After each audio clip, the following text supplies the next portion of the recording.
প্রায় 200 বছর আগের কথা। তখন কলকাতার বুকে এক অভূতপূর্ব ঘটনা ঘটেছিল, যা আজও ইতিহাসের পাতায় স্মরণীয়। এক ধনী ব্যবসায়ী যার নাম মতিলাল শীল, তার জীবনে ঘটেছিল এক অপ্রত্যাশিত বিপর্যয়, যা অনেককেই ভেঙে ফেলার মতো ক্ষমতা রাখত। তখনকার সময় ব্যবসায় 30 লক্ষ টাকার লোকসান। তবে এত বড় ক্ষতি হওয়া সত্ত্বেও তিনি ছিলেন কলকাতার সবচেয়ে ধনী ব্যক্তি।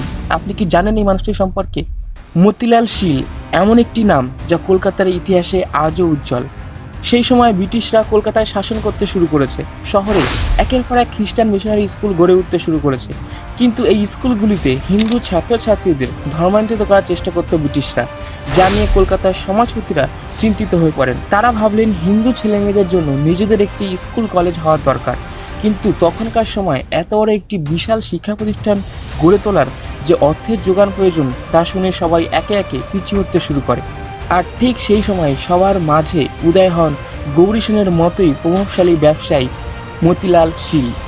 তখনকার সময় তিনি কলকাতার বাজারে প্রায় 1 লক্ষ টাকা দান করেছিলেন, যার সাহায্যেই কলকাতায় প্রথম হিন্দু স্কুল তৈরি হয়।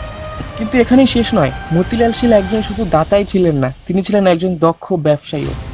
ইংরেজদের সাথে ব্যবসা করে প্রচুর ধনসম্পত্তি তিনি অর্জন করেছিলেন। শুধু তাই নয়, তার নিজস্ব একটি কার্গো জাহাজও ছিল। শহরের বুকে অগাধ সম্পত্তির মালিক হলেন মতিলাল শীল।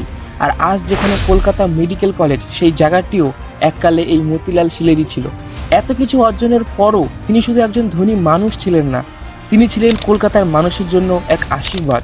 তাই আজ তাকে বলা হয় the richest Babu of Kolkata. ভিডিওটি যদি আপনাদের ভালো লেগে থাকে তাহলে অবশ্যই লাইক এবং শেয়ার করবেন। আর আমার চ্যানেলে নতুন হয়ে থাকলে তাহলে অবশ্যই চ্যানেলটিকে সাবস্ক্রাইব করে রাখবেন এরকম ইন্টারেস্টিং আরও নতুন ভিডিও পেতে।